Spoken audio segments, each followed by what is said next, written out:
너는 내가 오늘 내게 명령하는 것을 삼가 지키라. 보라, 내가 내 앞에서 아모리 사람과 가나안 사람과 헷 사람과 브리스 사람과 히위 사람과 여부스 사람을 쫓아내리니 너는 스스로 삼가 내가 들어가는 땅의 주민과 언약을 세우지 말라. 그것이 너희에게 올무가 될까 하노라. 너희는 도리어 그들의 제단들을 헐고 그들의 주상을 깨뜨리고 그들의 아세라상을 찍을지어다. 너는 다른 신에게 절하지 말라. 여호와는 질투라 이름하는 질투의 하나님이니라. 너는 삼가 그 땅의 주민과 언약을 세우지 말지니 이는 그들이 모든 신을 음란하게 섬기며 그들의 신들에게 제물을 드리고 너를 청하면 내가 그 제물을 먹을까 함이며 또 내가 그들의 딸들을 내 아들들의 아내로 삼음으로 그들의 딸들이 그들의 신들을 음란하게 섬기며 내 아들에게 그들의 신들을 음란하게 섬기게 할까 함이니라. 너는 신상들을 부어 만들지 말지니라. 아멘. 봉독해드린 출애굽기 34장 11절로 17절까지 말씀에 바탕에서 그 땅의 주민과 언약을 세우지 말라라는 제목으로 메시지를 나누도록 하겠습니다.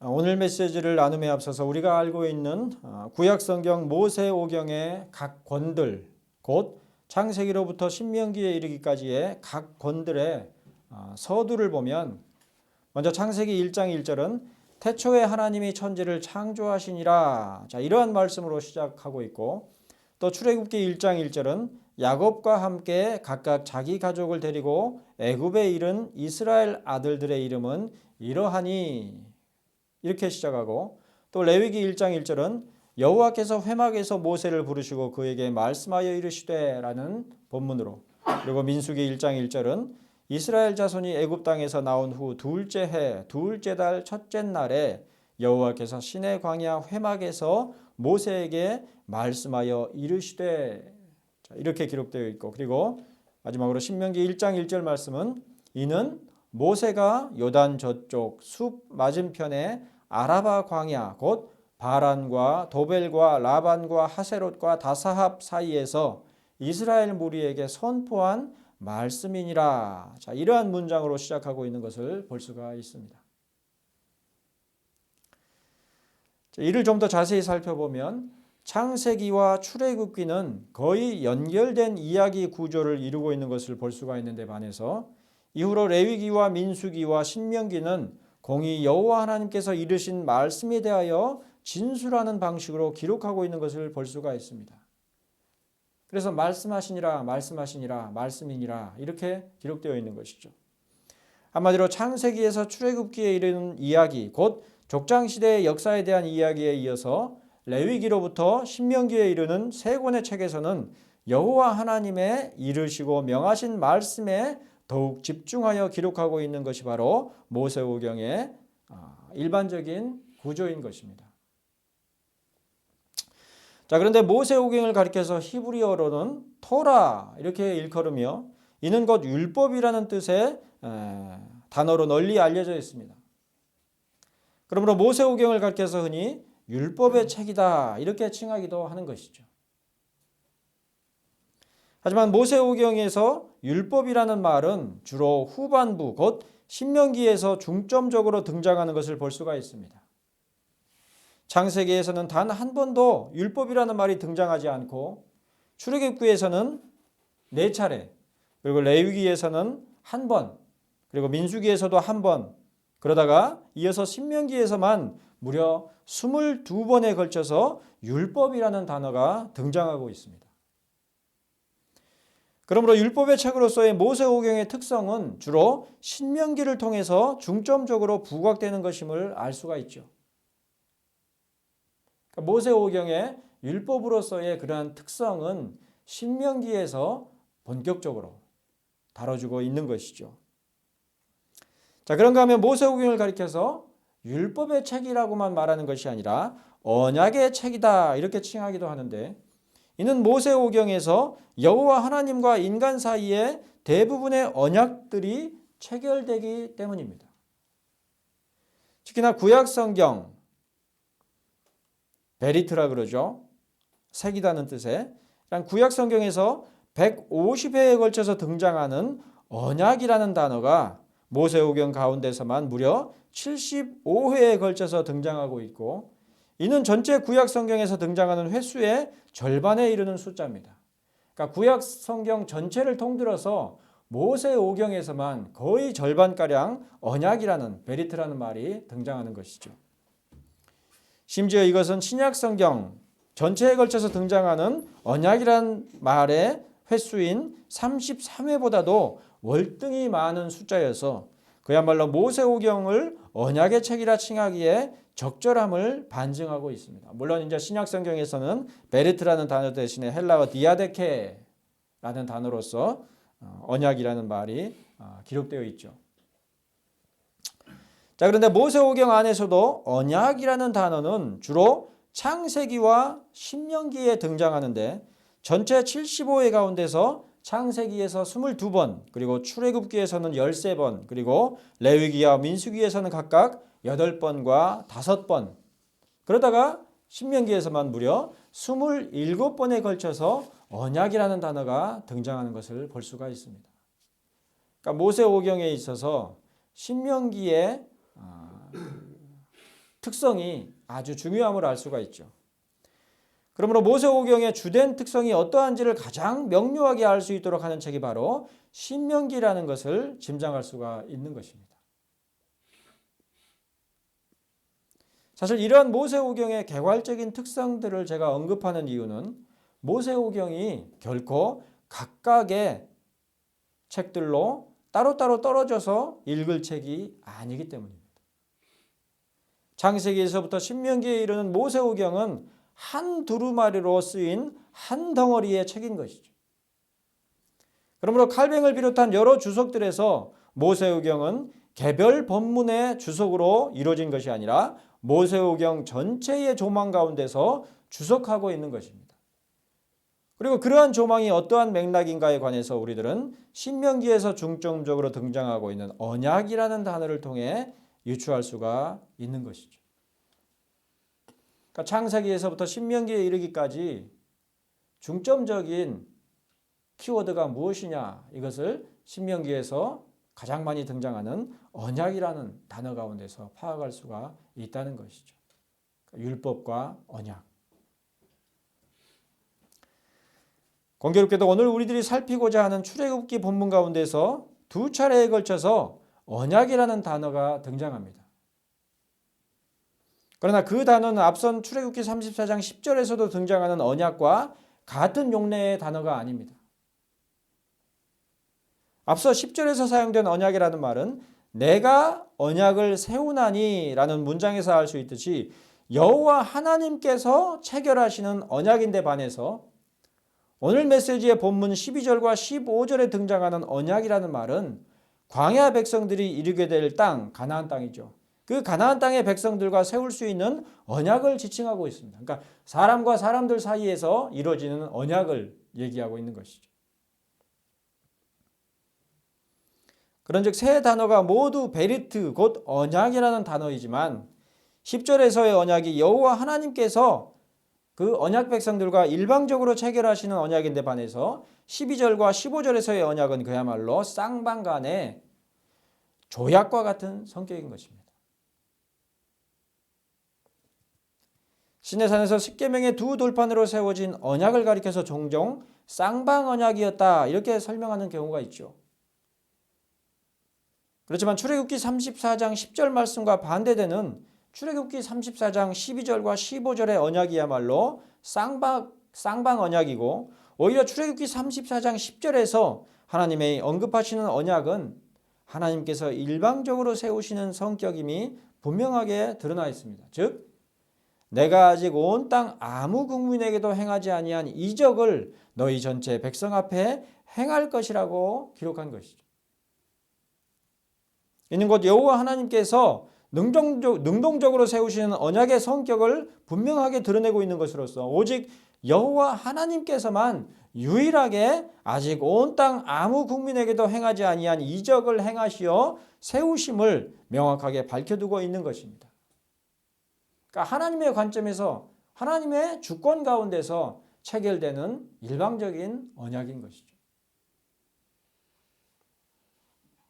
일방적이라 그래서 그냥 상대방의 의사를 전혀 고려하지 않고 그냥 무대포로 언약을 체결했다 그런 말이 아니고 하나님의 주권적인 역사 가운데서 이루어지는 언약이라는 것이죠.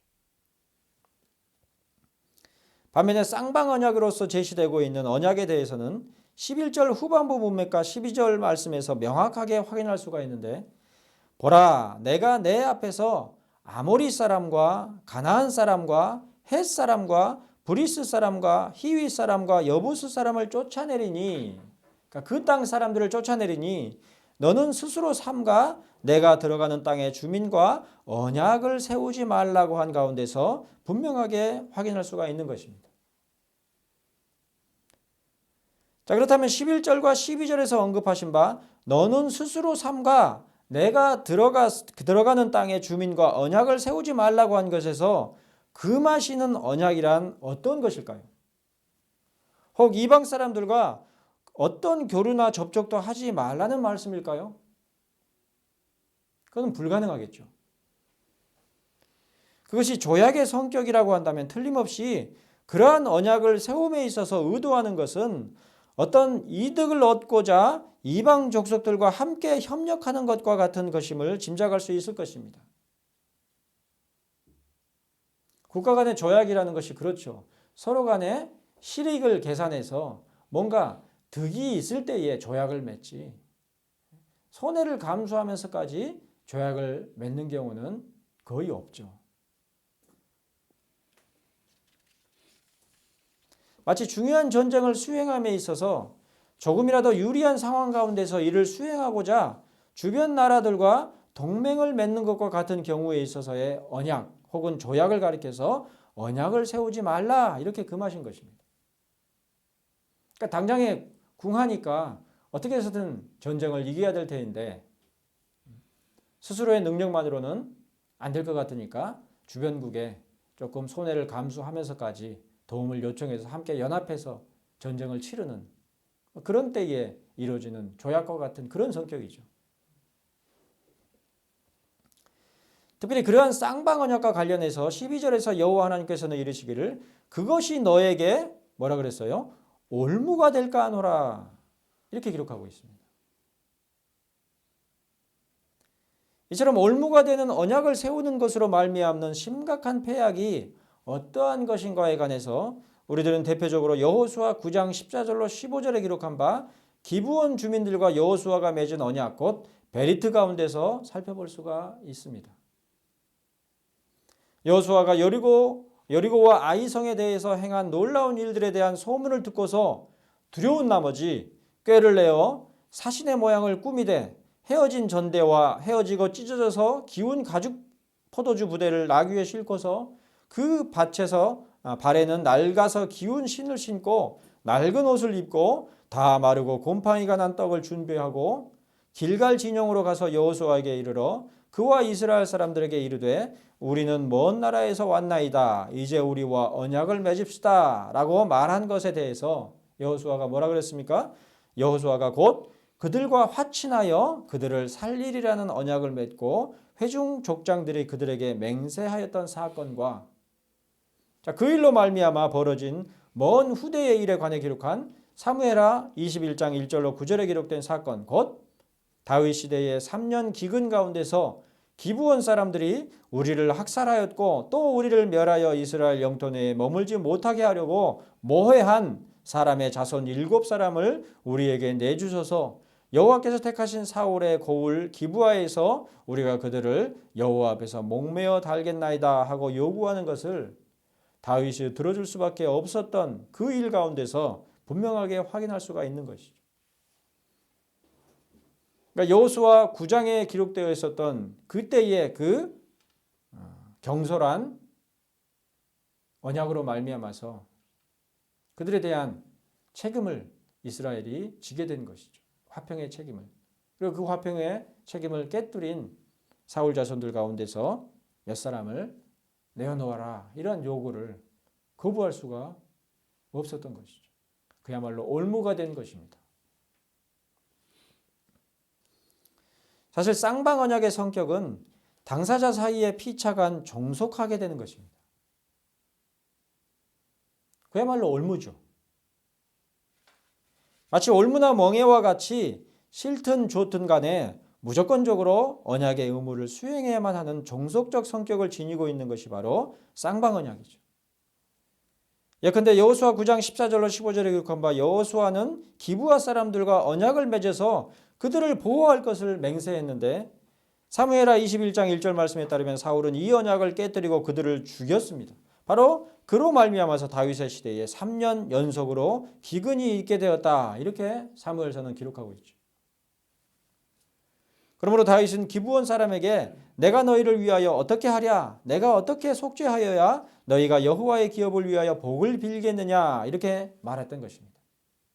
한마디로 여호수아가 기브아 사람들과 맹세하여 언약을 맺은 것으로 인해서 그 올무로 인해서 그리고 이를 파기하고 기브온 사람들을 죽인 사울과 피를 흘린 그의 집으로 말미암아서 연거푸 3년이나 거듭하여 기근이 닥쳤고 이를 위해서 언약을 맺었던 기브아 사람들의 후손인 기브온 사람에게 속죄할 방법을 다윗은 물어야만 했던 것이죠. 자, 이러한 말씀들 가운데서 우리들은 인간 역사의 중심에 분명하게 자리한 하나님의 통치 방식을 엿볼 수가 있습니다.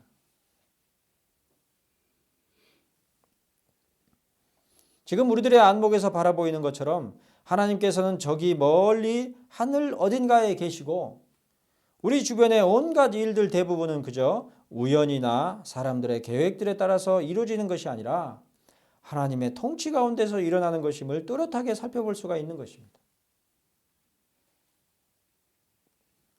하나님의 다스림 가운데 일어나는 일들이란 말이죠. 모든 일들이. 근데 그렇게 보입니까? 우리 눈에? 그렇게 보이지 않죠. 그러나 우리 주변에는 의외로 하나님과 상관이 없이 마치 여호수아 9장 14절에 기록한 바 어떻게 할지를 여호와께 묻지 아니하고서 그들을 살리리라는 언약을 맺고 회중 족장들이 그들에게 맹세했던 것과 같이 행하는 그러한 맹세들이 얼마나 많은지를 모릅니다.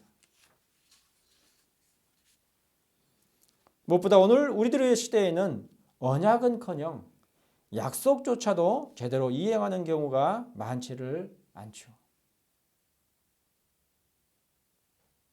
개인 대 개인의 약속은 둘째치고 집단과 집단 간의 약속, 심지어 교회와 교회들의 약속, 목회 서약조차도 지켜지지 않는 그러한 시대입니다.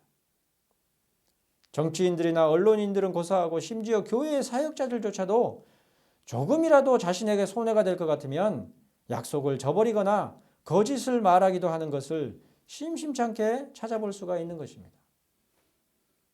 손해를 보느니 거짓말하는 게 낫다고 생각하는 것이죠. 거짓말하느니 손해를 보고 말겠다 이렇게 생각하는 사람은 거의 없는 것입니다. 하지만 사무엘하 22장은 여호수아 9장에서 기브아 사람들과 맺은 언약과 맹세가 결코 지워지거나 잊은 바 되지 않음을 기록하고 있습니다. 사람들은 다 잊어버렸겠지만 하나님은 분명하게 기억하고 계셔서 그 일로 말미암아 다윗 시대에 재앙이 3년의 기근이 내리게 한 것이죠. 더구나 그 언약과 맹세가 여호와 하나님의 이름으로 시행한 것이었다는 점에서 결코 그것은 지워지거나 잊은 바 될 수가 없는 것입니다. 오히려 그 언약과 맹세를 깨뜨리고서 기브한 사람들을 죽인 것으로 말미암아 다윗의 시대에 해를 거듭하여 3년의 기근이 있었음을 분명하게 성경 본문 가운데서 살펴볼 수가 있을 뿐이죠. 그렇지만 오늘 메시지의 본문인 출애굽기 34장 12절과 15절에서 언약을 세우지 말도록 한 것은 먼저 15절 하반부에 기록한 바 그들이 모든 신을 음란하게 섬기며 그들이 누굽니까? 가나안 땅 사람들이죠. 그들의 신들에게 제물을 드리고 너를 청하면 내가 그 제물을 먹을까 함이기 때문이었습니다. 지금 시대에도 그렇지만 특히나 고대 중근동 사회에서는 온갖 신들의 이름으로 맹세를 하거나 언약을 맺는 경우가 보편적이었기 때문에 언약을 세우는 것과 관련해서 가장 직접적으로 요구되는 것이 바로 쌍방 간의 신들을 인정하고 용인하는 것이었죠. 그러므로 다른 나라와 언약을 체결한다는 것은 곧 그들이 숭상하는 신의 이름을 인정하고 그 신 앞에서 언약과 맹세를 하는 것이 전제되는 것입니다. 당신네는 당신네 신들 앞에서 맹세를 하고 우리는 우리 신들 앞에 맹세하는 그런 식이죠. 무엇보다 그 신 앞에서 언약과 맹세를 하는 것은 그 신에게 종속되는 것을 의미합니다. 마치 여호와 하나님의 이름으로 언약을 세우거나 맹세를 하는 것이 여호와 하나님의 말씀에 종속되는 것을 의미하는 것처럼 이방 민족의 신 앞에서 언약을 세우며 맹세를 한다는 것도 똑같이 마찬가지인 것이죠.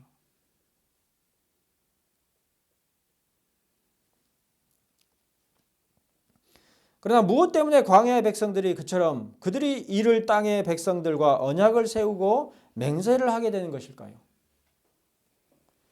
그들은 이미 하나님의 백성으로서 여호와 하나님과 언약을 세웠음에도 불구하고 왜 그들이 들어가는 땅의 주민과 언약을 세우고자 하게 되는 것인가 말입니다. 그와 관련해서 오늘 본문 16절에서 여호와 하나님께서는 이르시기를 뭐라 그럽니까? 그들의 딸들을 이스라엘의 아들들의 아내로 삼을 수가 있기 때문입니다. 여느 사회나 국가들 간의 언약, 곧 조약들이 그러하듯이 고대 중근동의 언약들 또한 상호 간의 인정과 화평을 맹세한 후에는 문화와 혈통의 교류가 반드시 이루어지게 마련인 것입니다. 그렇게 해서 두 조약국들 간의 종속과 결탁이 이루어지는 것이죠. 혈통이 서로 섞였으니 이제 한 집안이 되는 것이죠. 가나안 딸들과 또한 이스라엘의 아들들 사이의 결속이 곧 그들을 결탁하여 서로 종속하게 되는 것입니다.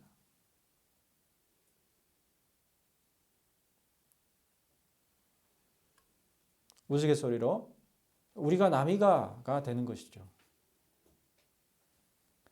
자, 그런데 문제는 그러한 결속 혹은 종속으로 말미암아 야기되는 종교의 교류와 혼합입니다.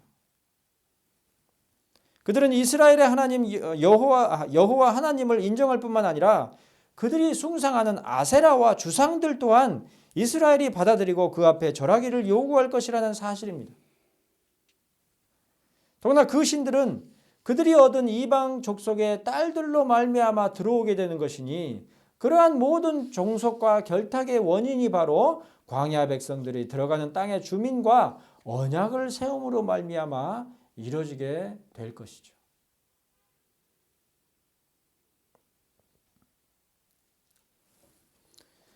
사실 이러한 여호와 하나님의 금지 명령, 삼가 내가 들어가는 땅의 주민과 언약을 세우지 말라는 명령은 문자 그대로 언약이나 맹세의 문제만을 언급하는 것이 아니죠. 오히려 그러한 언약으로 말미암아 발생하게 될 광범위한 문제들, 예컨대 서로 간의 통혼함으로 말미암는 문제들이나 그로 말미암아 들어오게 될 아세라와 주상들의 문제들만이 아니라 더욱 근본적으로 그들과 멍에를 함께 매는 것과 같이 종속됨으로 인한 문제들을 경고하고 있는 것이 오늘 메시지 본문 가운데서 얻게 되는 중요한 교훈입니다. 예컨대 신자들이 참으로 종속되어야 하는 대상은 오직 하나님 한 분뿐이십니다. 하나님 다음은 없어요. 오직 하나님께만 철저히 종속되어야 되는 것이 하나님의 백성들인 신자들이죠. 그러므로 개별교회 7위회인 당회나 노회 그리고 대회 혹은 총회에 종속된다 할지라도 그 종속관계는 오직 하나님의 말씀에 부합하는 7위와 판결에 대한 종속인 것이지 하나님의 말씀과 무관하게 7위회 자체나 특정한 사람 자체에 대한 종속일 수가 없는 것입니다. 특정한 사람에 대해서 종속된다고 한다면 바로 그 종속을 강요하는 특정한 사람이 바로 적그리스도인 거죠. 왜요? 교회의 주인 그리고 우리 믿음의 주는 오직 그리스도 한 분뿐이신데 그런 자리를 귀찮다라는 그 자가 바로 적그리스도인 것입니다. 로마 교황만이 적그리스도인 것이 아니라 타인을 종속시키는 그 자가 바로 적그리스도란 말이에요. 그런 점에서 언약의 체결 또한 오직 여호와 하나님과 맺을 뿐이어야 하는 것입니다. 언약을 맺을 대상은 오직 하나님 한 분뿐이신 것이죠.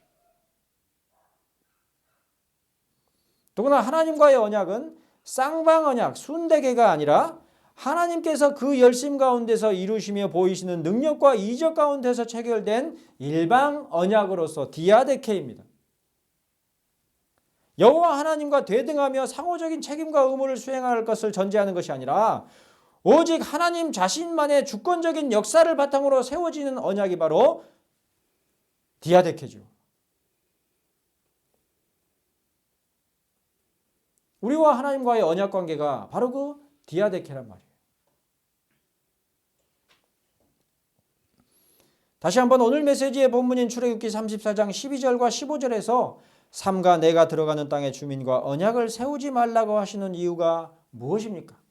그것은 바로 그 언약이 그들에게 올무가 될 것이기 때문이니 그들이 들어가는 땅의 주민들을 살려두기로 언약함으로써 그 땅의 주민들이 섬기는 주상과 아세라상도 그대로 섬기도록 할 것이며 15절에서 언급하는 바 그들이 모든 신을 음란하게 섬기며 그들의 신들에게 제물을 드리고 너를 곧 이스라엘 백성들을 청하면 내가 그 제물을 먹을까 할 것이기 때문입니다.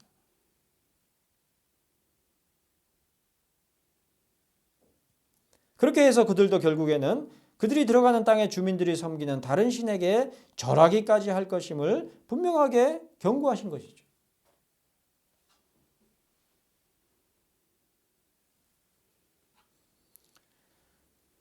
더구나 16절에서 여호와 하나님께서는 더불어 경고하시기를 또 내가 그들의 딸들을 내 아들들의 아내로 삼음으로 그들의 딸들이 그들의 신들을 음란하게 섬기며 내 아들에게 그들의 신들을 음란하게 섬기게 할까 함이니라 이렇게 말씀하지 않았습니까?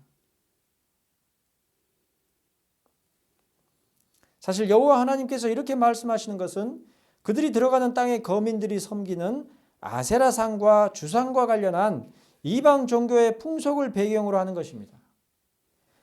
그 땅의 거민들이 섬기는 아세라는 여신으로서 그 앞에 남근을 상징하는 주상 곧 남근을 상징하는 기둥을 세워놓고 그 앞에서 욕정을 자극하는 행실로 이루어진 제사를 올림으로 풍년을 기원했던 것이니 바로 그러한 종교와 풍속을 이스라엘 백성들이 답습하게 될 것을 염려하시는 것이죠. 미리 경고하시는 것입니다.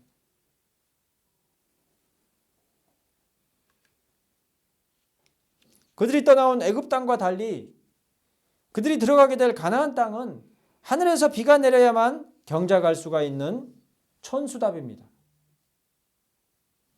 애굽은 고대로부터 나일강의 물줄기를 유도하는 관계수로가 잘 발달했었고 또한 상류에서부터 쓸려 내려오는 풍부한 양분들이 홍수 때마다 일대로 퍼져나가서 농사를 하기에 최적의 조건을 형성하는 것이었던 데 반해 가나안 땅은 하늘에서 비가 내리면 그 어떤 경작도 비가 내리지 않으면 그 어떤 경작도 불가능한 땅 곧 천수답인 것이 전부이죠. 반드시 비가 와야만 경작을 할 수 있는 땅이란 말이에요. 그러므로 고대로부터 그곳 가나안에 사는 사람들은 자기들 스스로 생각하는 풍요와 번영의 발상 곧 남녀가 서로 성적으로 연합하여 자손을 퍼뜨림과 같이 신들도 성적인 자극을 받음으로 그 정수를 발산하도록 하는 제사와 종교 행위들을 수행해 왔었던 것입니다. 남자와 여자가 서로 합궁해서 자손을 번성시키듯이 신들도 그러한 방식으로 우리에게 풍요를 주실 것이다. 그렇게 상상한 것이죠. 그리고 그렇게 해서 그 땅 사람들은 온통 그 마음이 땅에 속하는 것들에만 전적으로 예속되었던 것입니다. 모든 가치관이 그러한 그들의 종교적 가치관에 연관되어 있었던 것이죠. 그 꼴을 하나님께서 단적으로 뭐라 그럽니까? 그들의 신들을 음란히 섬긴다. 이렇게 말씀하신 것이죠. 그러나 이러한 예는 로마서 1장 20절로 23절에서 사도가 이르는 바 곧 창세로부터 그의 보이지 아니하는 것들 곧 그의 영원하신 능력과 신성이 그가 만드신 만물에 분명히 보여 알려졌나니 그가 누굽니까? 하나님이시죠. 그러므로 그들이 핑계하지 못할지니라. 하나님을 알되 하나님을 영화롭게도 아니하며 감사하지도 아니하고 오히려 그 생각이 허망하여지며 미련한 마음이 어두워졌나니 스스로 지혜 있다 하나 어리석게 되어 썩어지지 아니하는 하나님의 영광을 썩어질 사람과 새와 짐승과 기어다니는 동물 모양의 우상으로 바꾸었느니라는 말씀이 그대로 적용되는 것이라 하겠습니다. 기껏 그 마음 가운데 있는 종교심으로 온갖 해괴한 이방 종교를 만들어낼 뿐인 것이죠. 하늘에서 비가 내리지 아니하면 결코 경작할 수 없는 이 땅의 현실 가운데서 비로소 하나님의 도우심과 필요를 알되 하나님이 계시고 하나님이 도우셔야 함을 알되 하나님을 영화롭게도 아니하며 감사하지도 아니하고 오히려 그 생각이 허망하여지며 미련한 마음이 어두워져서 썩어지지 아니하는 하나님의 영광을 썩어질 사람과 새와 짐승과 기어다니는 동물 모양의 우상으로 바꾸어버린 생생한 예가 바로 가나안 땅인 것입니다.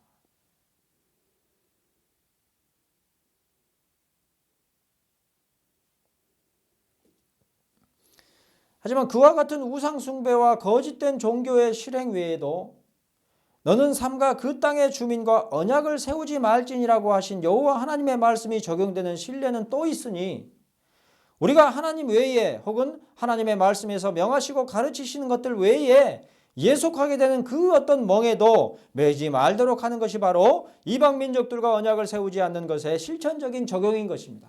하나님께서 명하신 것이 아니면 그 어떤 것도 행하지 아니하며 하나님께서 말씀하시지 않으신 것은 차라리 행하지 않는 그런 신앙, 그러한 원리가 간과되고 그죠? 조금이라도 좋아 보이고 조금이라도 우리에게 득이 될 것 같으면 다 받아들이고 따라하는 울타리가 낮아도 너무 낮은 그런 교회들의 모습이 그 하나님께서 경고하신 말씀에 그대로 적용되는 것이죠. 예컨대 인간관계에 있어서 예속의 관계가 요구될 때에 그것이 하나님과 하나님의 말씀에 대한 전적인 신뢰와 종속의 관계를 방해하는 것이라고 한다면 결코 용인하지 않는 태도가 바로 이방 민족들과의 언약을 세우지 않는 것에 실천적인 또 다른 적용이라 할 수가 있는 것이죠. 심지어 그 대상이 부모나 자식일지라도 하나님의 말씀을 거스른다고 한다면 하나님 외에는 하나님의 말씀 외에는 없는 것입니다.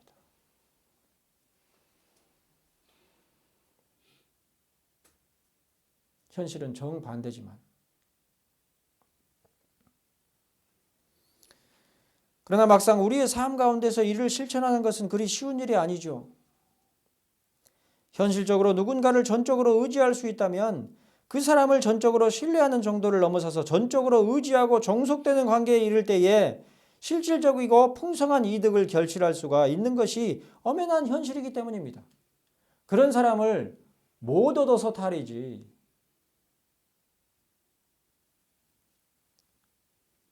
오히려 현실의 삶 가운데서는 그처럼 전적으로 충성을 다하며 종속될 수 있는 사람 곧 주군을 붙잡기도 그리 만만치 않은 것이 현실이죠. 그처럼 전적으로 의지할 수 있는 사람을 만난다고 한다면 철저히 그를 의지해야 비로소 자신에게 이득이 되는 것을 얻어낼 수 있는 것이 현실의 모습인 것입니다.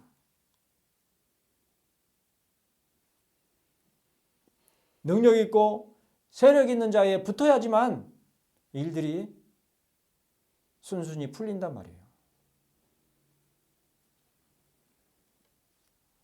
안타깝게도 이러한 현상은 목회자들 가운데서 가장 역력하게 찾아볼 수가 있습니다. 소위 대형 교회의 담임 목사에게 얼마나 전적으로 종속하게 되느냐에 따라서 더욱 넉넉하고 형편이 좋은 임지를 확보할 수 있게 되어 있는 것이 부인할 수 없는 목회자들 세계의 현실이죠. 시키는 일이란 다 하고 묻지도 따지지도 않고 충성을 다할 때에 그때에 얻어지는 것이 너무 더 많단 말이에요.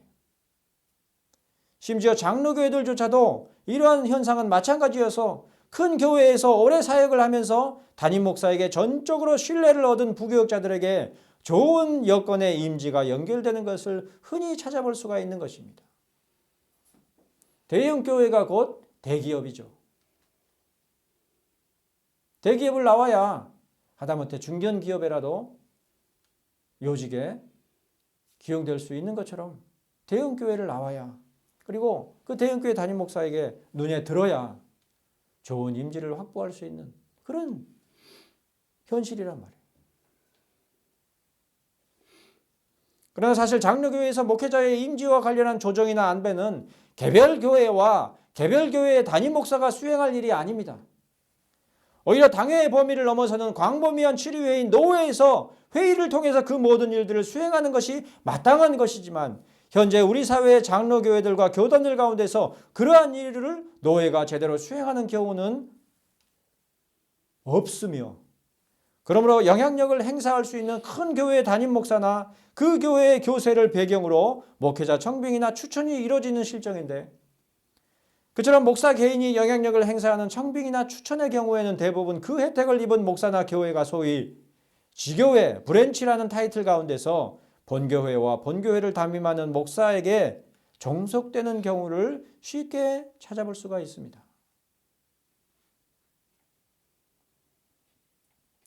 그 본교회와 그 본교회 담임 목사의 눈치를 보게 되는 것이죠.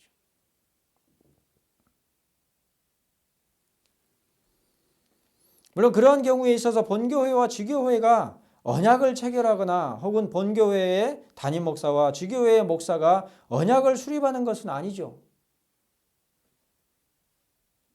그렇지만 오히려 암묵적인 멍해와 올무에 매인 것처럼 본교회나 본교회의 담임 목사의 영향권 가운데서 속하게 됨으로써 언약을 체결함과 다름이 없는 종속이 이루어지게 되는 것입니다.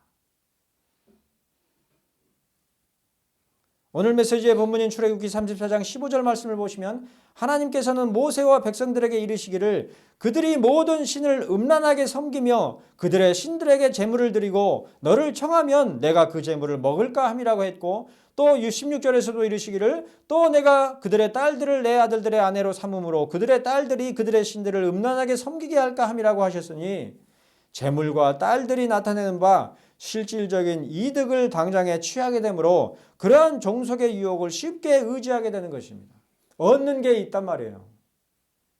그리고 일이 순전하게 순수히 풀리는데 그걸 거부하는 경우가 쉽지 않은 것이죠. 또 반대로 그렇게 종속될 수밖에 없는 것은 무엇 때문입니까? 우상을 숭배하는 자가 부인이고, 그렇게 혼인관계로 이방 족속들과 엮어졌기 때문에 그 문화를 단칼에 걷어낼 수가 없게 되는 것이죠. 자연스럽게 인정하게 되는 것입니다.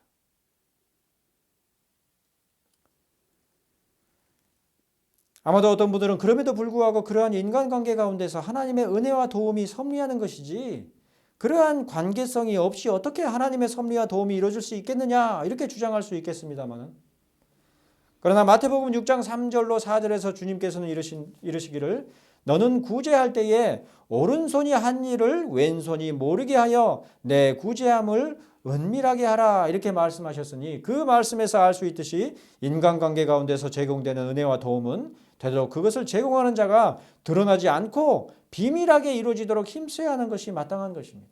믿는 자들이라고 한다면 자기 이름을 내세우고 도우려고 하지 말고 자기 이름을 숨기고,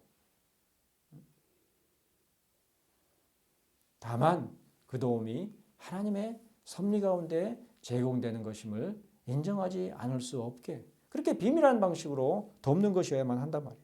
바로 이것을 위해서 개별교회에서는 집사들이 그러한 구제의 일을 교회의 이름으로 수행하는 것입니다.